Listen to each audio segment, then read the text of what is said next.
Hello everyone, I have Jenny Beaumont here with me today, and actually we'll start with your little introduction. Why don't you give a little introduction to our audiences? Sure, I'd be happy to. So my name is Jenny Beaumont. Yes. I am a senior project manager and a certified Scrum Master. I work at Human Made. I come from the United States, from California, but I've been living in France for the last 20 years. So I kind of self-describe as a multicultural, multidisciplinary maker and writer of things, because outside of my day job I do like to write and like to share kind of my learnings and my thoughts about the world with people. I haven't done much blogging yet or lately? But yes, I like to talk about topics that I'm passionate about. Yeah. I'll actually steal that line from you because I have, I come from Nepal and I've lived in the United States for a long time now. Mm-hmm. And sometimes I have a hard time saying, where do I belong? So I'll probably say I'm cultural and disciplinary. Absolutely. I love that, yeah. So tell our viewers a little bit about how you got into WordPress and just the feel about like how has the internet changed? That's a great question for sure. Yeah. Right. So my web story starts in the late 90s. I got into the internet by just starting a web agency. Curiously enough, I hadn't had a lot of prior experience. I had studied journalism and communications, so I had a pretty solid background in visual communications and some design, photography. But the web and the technology, I really did not know a lot. Mm-hmm. But I had some friends who did, and who were really gung-ho. And this was at the time when I was on my way moving to Europe. And we said, let's start a web agency. Why not? Right. So we went for it, and that happened. Right. That lasted for 2 years, and I learned a lot in those 2 years. I figured out how to make websites. I learned HTML, CSS, some basic JavaScript. I started understanding that process of putting a project together, delivering that product. So a lot of learning in those 2 years. Yeah. And then I went freelance. So this is now the early 2000s. Okay. WordPress was born not long after, right? Yeah. But when I was starting out, we were just doing static HTML pages, right? And I started learning some PHP pretty soon afterward, but there wasn't this, there weren't CMSs yet. That wasn't, that was just around the corner, and it was going to be really new, but it wasn't there yet. So as I developed my trade, as I made this my profession, and I started understanding client needs better, and I started understanding how the internet was evolving, especially for businesses and business needs better, that need for clients or for businesses to be able to manage their own content, and not have to rely on a third party to modify an HTML page became really apparent. So when those early CMSs started coming out, I started experimenting.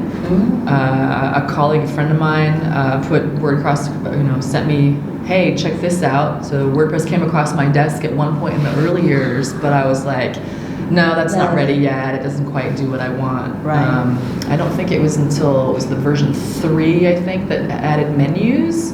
That's when I started kind of paying attention again. Oh, wow. Before that, I had been using a CMS called DotClear, which was very rudimentary, but it just had those couple of extra features that made my life and my client needs a little bit easier. So I kind of dissed WordPress in the early days. Yeah. Circled back to it, and I think I really started using it in like 2010, 2011. And then it was in 2013 that I discovered the community. I was living in Paris. I had just moved out of Paris because I had been living in Paris, but I was just moving to Normandy. I forget how I learned about it, to be honest. I think probably a friend said, hey, you do WordPress, there's this event or whatever. Or maybe I saw an ad. I honestly don't remember how I got turned on to it. But I convinced a friend to go with me, or maybe she convinced me. I forget which way it went. Anyways, we attended our first WordCamp Paris in 2013. And the rest is history. Yeah.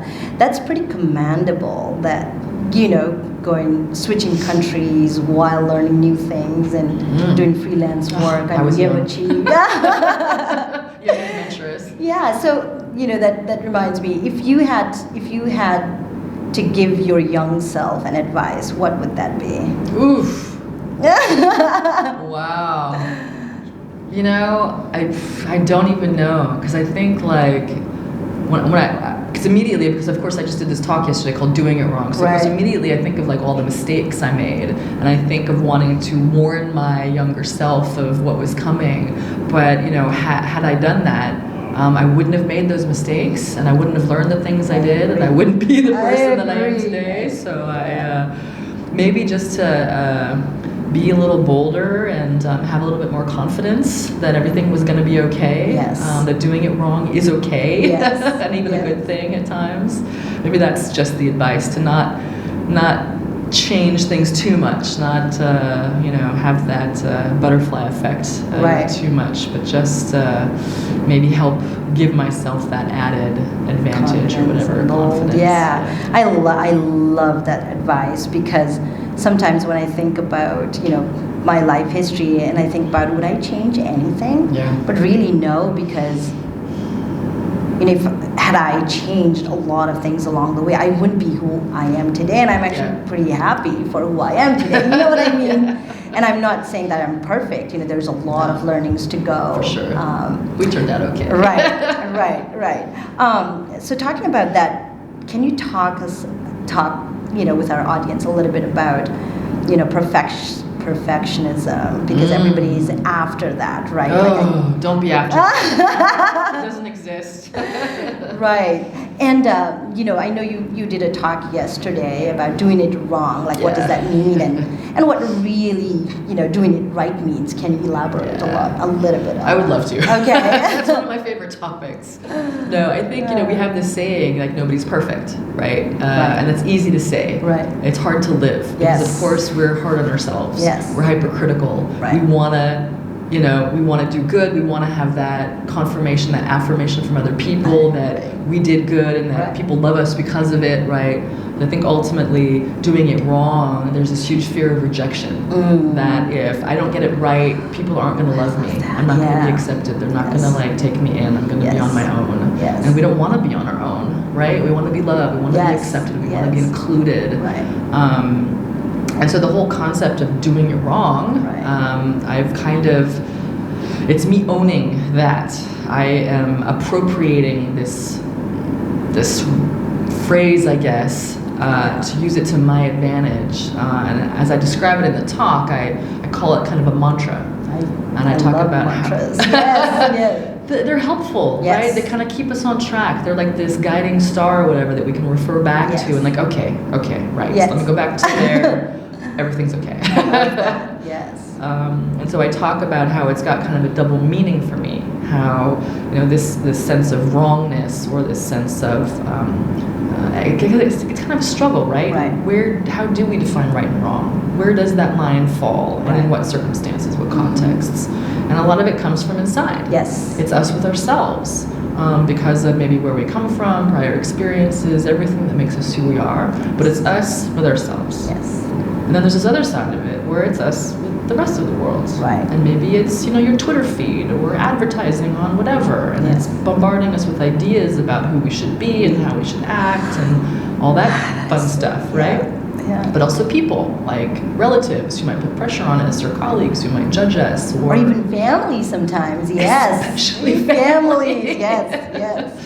So that's my, you know, it's all the inside stuff and all the outside stuff, putting a lot of pressure on us to do it right. But ultimately, we can only do our best. That when we do get it wrong, we hopefully learn a lot. And the whole kind of goal of my talk was, let's make it okay. Like, let's create environments in which, but not just talk about it, right? And I actually refer to some specific tools like yoga. Like, yoga is this great tool that helps us. It gives us a construct and concrete, like tangible things we can do to create safe spaces, both mentally and physically. And even in work, you know, I compare yoga to agile. Agile practice is really based on putting people first. So in our workplaces, we can create safe spaces where it's okay to get it wrong. We can say, let's all look at this together. Let's learn from it. It's nobody's fault. right? I love that. Yes. And let's just do better the next time. Right. Yeah. Right. So that's what it's all about for me. Oh, I love that. Yeah. I think, especially in this day and age where there's a lot of, social media influences, and, sometimes people judge themselves by how many likes they get, or how many, you know what I mean? I look. Yes. Yes. And it's, and I understand that that's, it's okay to a point, but sometimes it's actually not okay to.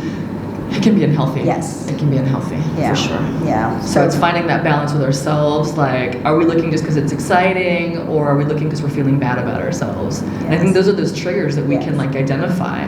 Because it's okay to be excited and like to have likes and comments and all that stuff. Right. But when it starts making us feel bad, that's the time to take a beat and say, okay, hold on a minute. Yes. Like, I have no reason to feel bad about this. Right. I am awesome. I am loved. I am crushing it. Yes.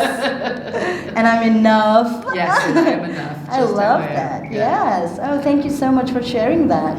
Thanks for asking. Yeah. So one last question. And I was reading your blog, and I think this is where this question is coming from. And you wrote so nicely about when we get into the business, we talk about our 5-year plan and 10-year plan, and then you sort of move towards milestone approach rather than big year plans, and we were having this conversation about enjoying the journey. So if you can talk a little bit about that, I think that would be wonderful. Yeah.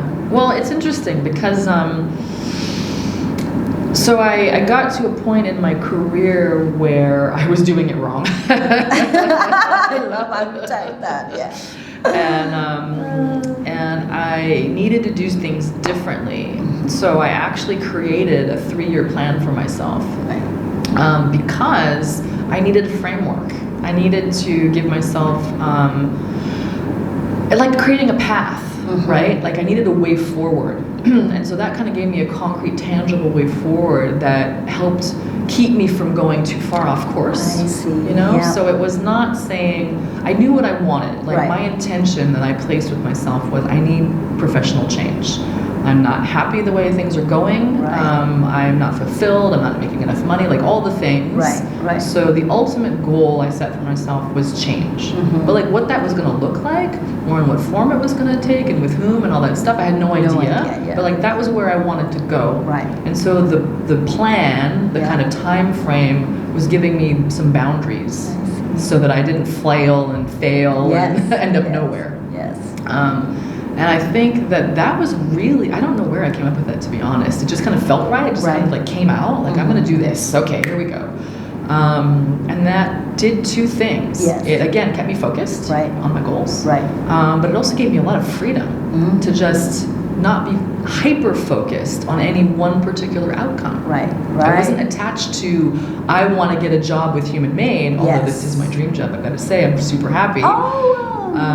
And that wasn't my first thought either. I explored all kinds of other things. Like I was even exploring leaving the web industry altogether. Like everything was possible. Right. But I was focused. So I got to explore and meander and have all these great conversations with people as I was figuring my stuff out and recuperating. So it was a magnificent journey. And now I've kind of got a new plan. It was a 5-year plan, but because I'm really happy right now and really focused on what I'm doing, I'm not at like a critical moment in my life where I need the change. So it's kind of a background plan. But I think what you're after, what we talked about earlier, was this idea of the journey. And I think that's the point that we didn't touch on yet, was this idea of having a general sense of where we're going, a general sense of our goals, without being too hyper-focused or too hyper-fixated on the outcome. So I think that's where we can set ourselves up for disappointment. If we get attached to things, something really specific, one, it keeps us from seeing all the other awesome stuff that might be there. Who knows, maybe there's something better, but if we're hyper-focused on this outcome, we might not see it, and we might miss out, right? So yeah, that's for me, it's easier said than done. It's not something, especially when maybe our circumstance, I was really in a privileged place. Like took a year off work, and financially I could afford that. That was something that I could do comfortably without any worry about eating or paying rent or anything, and that's not given for everybody.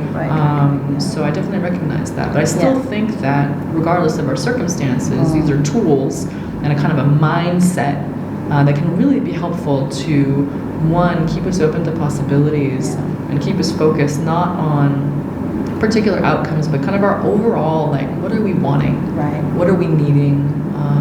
Where are we going? Does that make sense? Yes, no, absolutely. Thank you so much for that.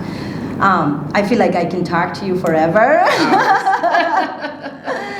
But do you have any parting notes, or do you want to add anything that we haven't covered? Or again, I could talk for hours. No, I would just say thank you for having me, and thank you for everybody who's going to be watching this. And if you ever see me at a WordCamp, feel free to come up and say hi and chat, and I'd love to talk to you more at some point. I'm sorry you can't make the meditation. I know. But hopefully there'll be other opportunities. No, I love this tea time with you, and awesome. And thank you so much for sharing all the advices. Yes. Cool. That sounds good. And we have a little something for you here. Oh, you shouldn't have. Thank you so much. Thank you. Fantastic. We're all good? Beautiful. Don't forget to subscribe, like and hit the bell icon to get notified every time we upload a new video.